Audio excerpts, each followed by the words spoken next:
जस्यास्ते दारवीतनो श्रीशो मानुष लीलया।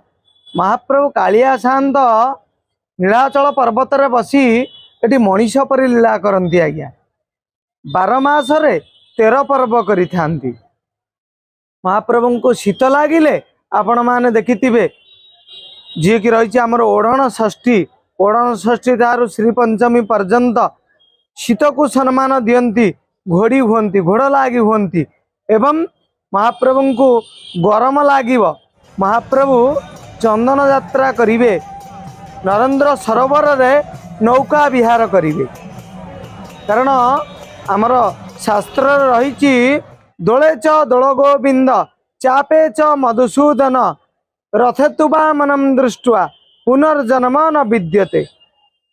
से जो चापे च मधुसूदन रही से मधुसूदन रूपी जनार्दन को जे चापर दर्शन करे तार साजुज्य मुक्ति प्राप्त होता है। तेणु आसुची अक्षय तृतीया।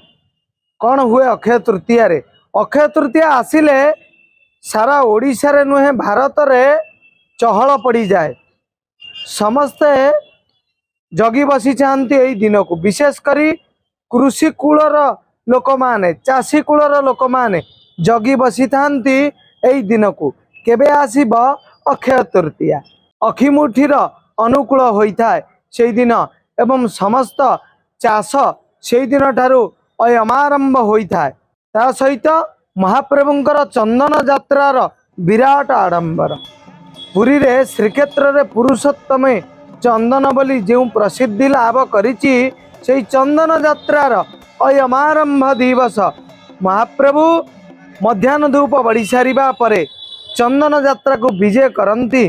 दोल विमान रे विजय होई मधुसूदन मदन मोहन महाप्रभु भूदेवी श्रीदेवी सांगरे राम कृष्ण एवं पंच पांडव जे कि रही मार्कंडेश्वर भगवान, आमर कपाल मोचन भगवान नीलकंठ भगवान, ता सहित लोकनाथ महाप्रभु, जम्बेश्वर महाप्रभु, पंच महादेव, पंच सागर जहाँ को कहा जाए संगते अछंती पंच सागर सहित महाप्रभु चंदन यात्रा को विजय करती।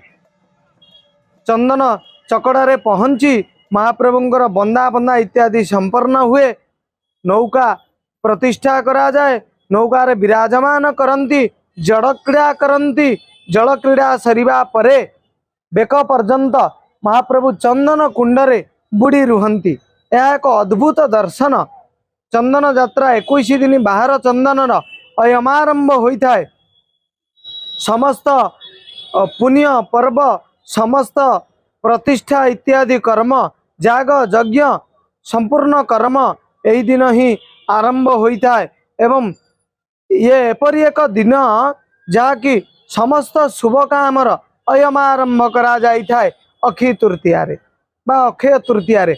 यही दिन रे जे जहाँ दान करे ता मध्य अक्षय रहिता है। दान पुण्य करने द्वारा पुण्य मध्य अक्षय रहिता है। सेतिपाई मध्य अक्षय तृतीया रे घरे घरे समस्ते ब्राह्मण मानंकु बा कुनी कुनी पिला मानंकु दान करिथान। एई दिन रे समस्त देवता मानंकर प्रतिष्ठा इत्यादि अयमारंभ होता है। समस्त शुभ कर्मर यही दिन अयमारंभ होता है। तेणु ये हूँ एक विशेष पर्व महाप्रभुंकर नौका विहार चंदन यात्रार अयमारंभ। ता सहित एक विशेष पर्व महाप्रभु कालिया शांतर विश्व प्रसिद्ध रथयात्रा निमंते रथ प्रस्तुतर अयमारंभ करा जाई थाए। आपण माने देखिबे एबे जो रजानर रही ग्रांड सेंटर निकट रे एक छामुड़िया प्रस्तुत करा जीव। सेठी शह शह बढ़ई शह शह विश्वकर्मा कारीगर से दिन ठारू रथत्रयर अयमारंभ करा जीव। 3टी काठरे महाप्रभु जेतबळे आसीबे श्रीमंदिर रु बाहरिबे आज्ञामाल पाई स्वतंत्र भाव 3टी अधर माल महाप्रभुंक पाखरु 3टी अधर माल रथ प्रस्तुत निमंते आज्ञामाल हिसाब से आसीथिबो। 3 जन पूजा पंडा से अधरमाल को धरी रथ प्रस्तुति निमंते अधरमाल को आनिकी आसुथिबे एवं अधरमाल प्रदान करिबा परे जे कि रही मुख्य बाड़र तीनोटी नंदीघोष दर्पदलन एवं तालध्वज तीनोटी रथर जे रही मुख्य विश्वकर्मा तांक मुंडरे खंडुआ बंधा हेब एवं से दिन ठू विश्व प्रसिद्ध रथयात्रार रथत्रयर अयमारंभ करा तेणु समस्ते ये अक्षय तृतीया अवसर रे श्रीक्षेत्र रे महाप्रभुंकर रथ निर्माण सहित समस्त जानी यात्रार अयमारंभ बा महाप्रभुंकर आशीष कृपा लाभ करिबा हुंतु एवं चापे च मधुसूदन रूपी नारायण कालिया शांत महाप्रभु चापर दर्शन करंतु एवं निजर साजुज्य मुक्ति प्राप्त हुंतु। जय जय जगन्नाथ।